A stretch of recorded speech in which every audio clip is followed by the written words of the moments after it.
پتہ یہ چلا ہے کہ کوئی بادشاہ دوسرے ملک سے پاکستان میں آتا ہے تو اسے 21 توپوں کی سلامتی دی جاتی ہے.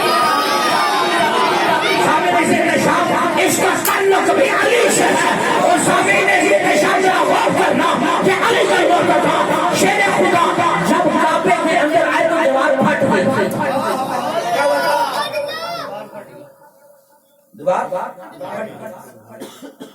دیوار کس سے بنی؟ کس سے بنی؟ اب قرآن سے نہ پوچھیں کہ پتھر پھٹتا کب ہے. یہ نہ سمجھے سنیوں کو علی کا ذکر کرنا نہیں آتا. سنیوں کی کمر پہ ہاتھ ہی علی المرتضیٰ شیر خدا کا. قرآن سے پوچھنا کہ دیوار پھٹتی کب ہے تو قرآن کہتا ہے فان فاجرت من حسنک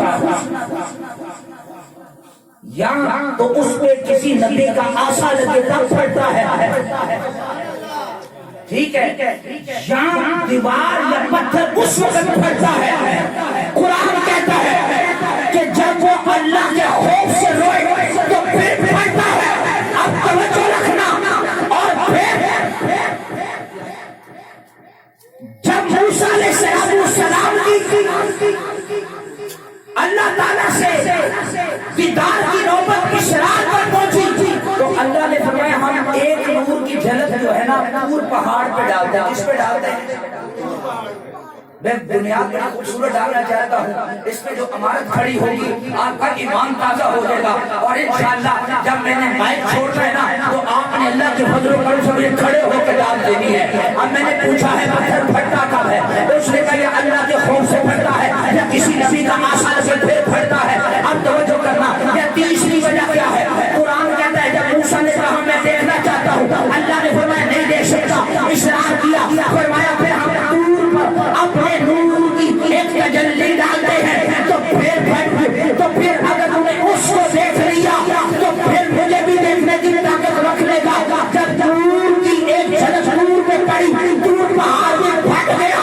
اب میں حیران ہوں قرآن نے یہ 3 باتیں کہہ دی. یا آسا سکے تو پتھر پھٹتا ہے یا اللہ کے خوف سے پھٹتا ہے یا پھر اللہ کے نور کی تجلی ہو تو پھر پھٹتا ہے. اب جب تجلی آمد ہوئی تو پھٹ گئے. اب خود فیصلہ کر لو یا اللہ کا نور بن کے آیا ہے. سامنے جیل شام نبی اور مرتضیٰ کو چھوٹی ہنسی نہیں ہے. اب 3 دن کعبے کے اندر ہے نا تو آنکھ ہی نہیں کھولتی. سبحان اللہ. کعبے کے اندر ہے آنکھ ہی نہیں کھولتی. 3 دن بعد ابو طالب کا دروازہ کھولا تو علی پاک کو باہر لایا گیا. ادھر سے نا ابو جہل بھی آ گیا. کون آ گیا؟ ابو جہل بھی آ گیا. اس کی ایک عادت تھی بنو ہاشم کے گھر جب کوئی بچہ پیدا ہوتا تھا تو وہ نا سرما لے کر آتا. لیکن اس سرمے کی خاصیت یہ تھی کہ جو کعبے کے اندر بت رکھے تھے نا ان بتوں کے مٹی لے کر نا اس کی راکھ بناتا اس مٹی کو جلاتا اور وہ سرمے دانے میں ڈال دیتا سرمے میں مکس کرتا. اور پھر بنو ہاشم کے گھر میں جو بچہ ہوتا اس کی آنکھوں میں لگا کے نا تو 100 درہم لیتا. فاطمہ بنت اسد تو اندر ہی راز سمجھ گئی تھی کہ ابھی تک جو آنکھیں نہیں کھولتا نہیں کوئی عام نہیں ہے. یہ کوئی عام نہیں ہے. اب سننا ذرا بات. جب باہر آئے نا نبی کریم صلی اللہ علیہ وسلم نے اٹھایا. ادھر سے ابو جہل آیا. اس نے کہا جی میری رسم کرنی ہے. نبی پاک نے فرمایا یہ اور بچوں جیسا نہیں اس سے نہ کر.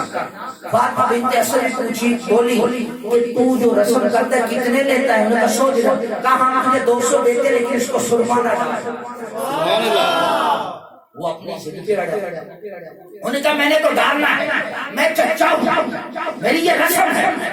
انہوں نے کہا ہم تجھے منع کر رہے ہیں تیرا فائدہ ہے. جس کو تو بچہ سمجھ رہا ہے کہ بچہ ضرور ہے لیکن عام نہیں ہے. اس نے کہا نہیں جی میں نے سرما ڈالنا ہے. فاطمہ بنت اسد نے فرمایا پھر میں کعبے کی چوکھٹ پہ علی کو لٹاتی ہوں پھر تو سب کے سامنے سرما ڈالنا. جب علی پاک کو لٹایا گیا نا میں پھر کہوں گا جب علی پاک کو کعبے کی چوکھٹ پہ لٹایا گیا نا ابو جہل سرمے داری لے کر آتے ہوا شروع سرمے داری سے نکال کر جیسے اپنا علی پاک کے چہرے کے قریب لیا. علی پاک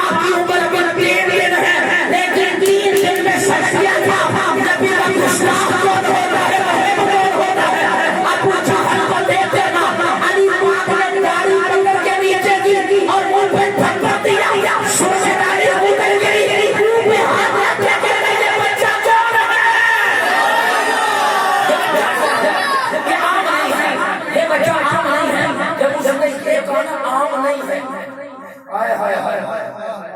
تو نبی پاک مسکرائے, فرمایا کہ عام تجھے نظر, تو عام کیوں سمجھ رہا تھا؟ تجھے خبر ہی نہیں ہے میں نبیوں کا تاجدار بن کے آیا ہوں یا ملائک کا تاجدار بن کے آیا ہے. اب دیکھیے تو صحیح, نبی پاک کا کلمہ پڑھنے والوں علی پاک نہیں